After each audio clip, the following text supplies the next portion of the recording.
Welcome to the Tech Egg. Don't get scrambled. Enjoy the video. In this video, I will explain how to make a resin frame at home.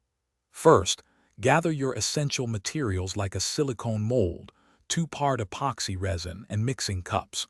Always work in a well-ventilated area and protect your surfaces with a drop cloth.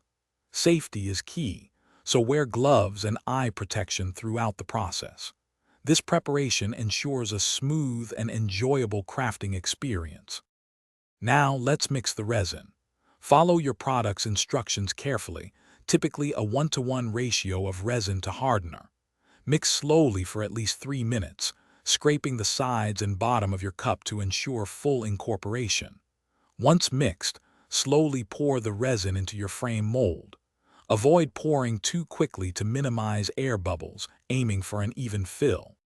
This is where you can get creative.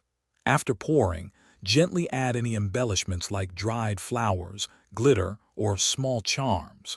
Use a heat gun or a lighter quickly passed over the surface to pop any trapped air bubbles.